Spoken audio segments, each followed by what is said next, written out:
Perang Salib pertama merupakan pemicu atau awal dari Perang Salib yang akan berlangsung selama ratusan tahun kemudian.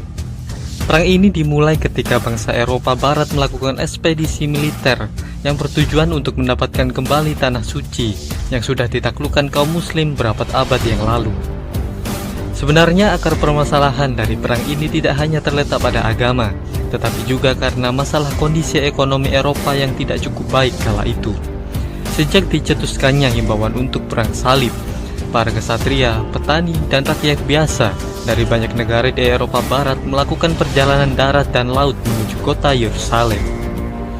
Setelah tiba di Yerusalem, para tentara salib melancarkan serangan ke kota tersebut dan berhasil merebutnya pada bulan Juli tahun 1099. Dan mereka juga mendirikan negara-negara Kristen, yaitu Kerajaan Yerusalem, County Tripoli, Kepangeranan Antiochia, dan County Edessa. Dan berikut ini adalah sejarah Perang Salib yang pertama selengkapnya.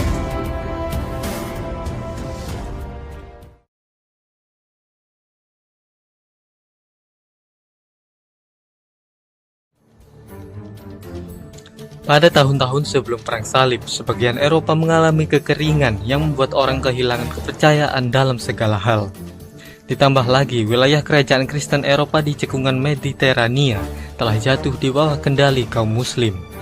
Sehingga saat itu wilayah Eropa dikelilingi oleh kesultanan Islam dari timur sampai ke barat. Saat itu keadaan kaum muslim di timur hidup dalam kemakmuran, sedangkan Eropa telah jatuh ke dalam kemiskinan dan konflik.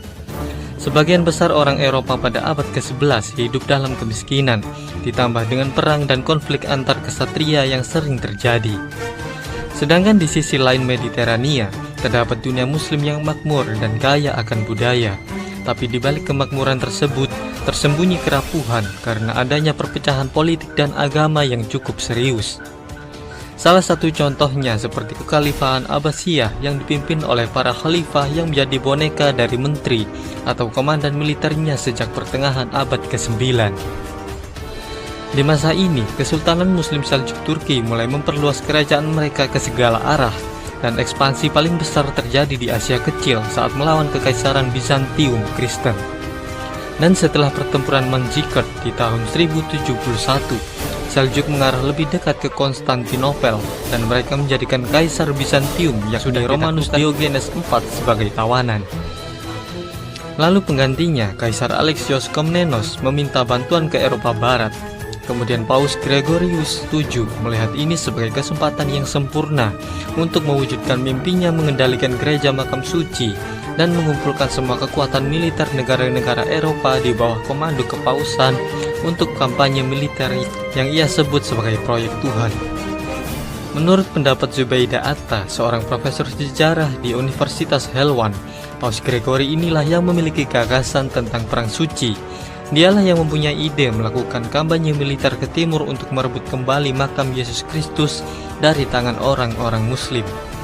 Dan ketika Paus Gregorius wafat pada tahun 1085 sebelum mewujudkan gagasannya, penggantinya Paus Urbanus II mengambil alih gagasan perang salib tersebut.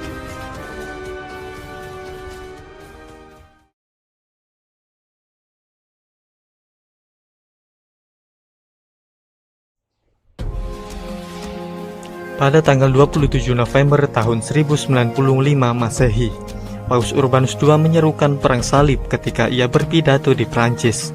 Pesannya itu ditujukan khusus kepada para kesatria, dan ia berkata kalau para prajurit yang ikut dalam perjuangan ini, semua dosa mereka akan dihapuskan, dan jiwa mereka akan menuai pahala yang tak terhitung di kehidupan selanjutnya.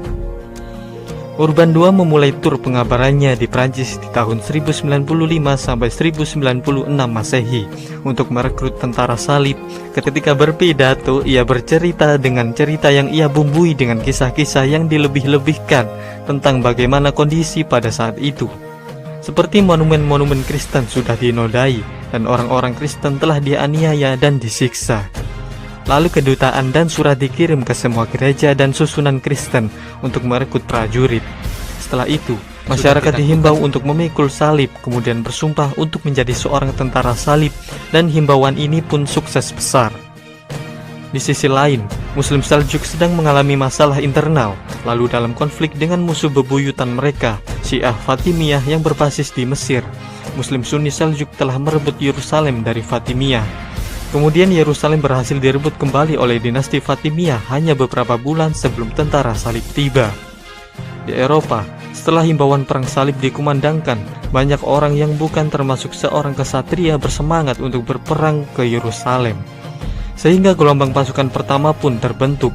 Sebenarnya kelompok ini tidak terlalu kuat karena terdiri dari tentara rakyat dan campuran dari kesatria yang kurang profesional.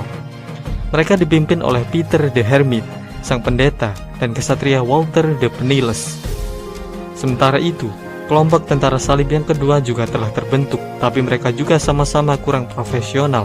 Kelompok ini dipimpin oleh Count Emicho dari Leiningen. Kemudian mereka tiba di Konstantinopel pada awal musim panas di tahun 1096 Masehi untuk singgah. Setelah itu, mereka segera dikirim oleh Kaisar Alexios ke Asia Kecil, tapi mereka disergap dan berhasil dihancurkan di dekat Nisea oleh tentara Seljuk yang dipimpin oleh Kilich Arslan I pada tanggal 21 Oktober tahun 1096 Masehi. Sebenarnya pasukan ini bukanlah pasukan yang diinginkan oleh Alexios atau Paus Urbanus II.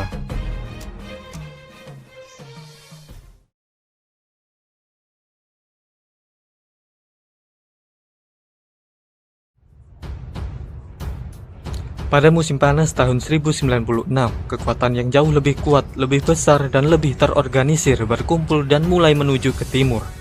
Tentara inilah yang dimaksud oleh Paus Urbanus II. Mereka dipimpin oleh tokoh-tokoh bangsawan Eropa.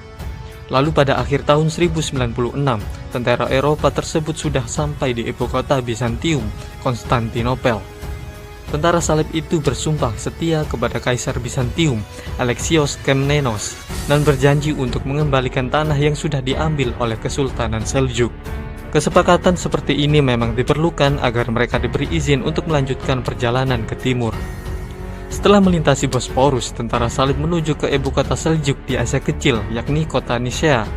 Dan sesuai dengan sumpah mereka kepada Kaisar, kota Nisea dikembalikan ke Bizantium setelah mereka menaklukkannya.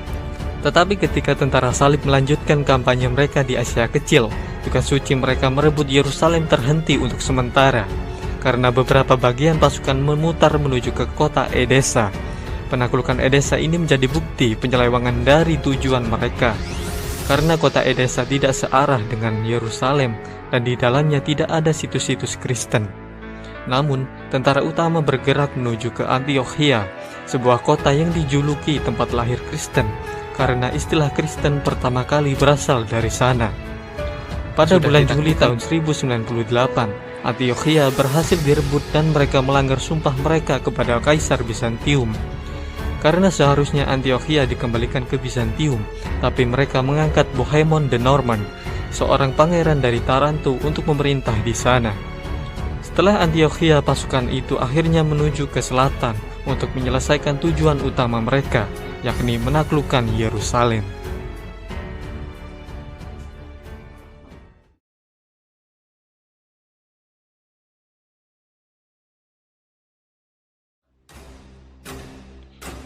Pada bulan Desember tahun 1098 Masehi, tentara salib mulai bergerak menuju ke Yerusalem.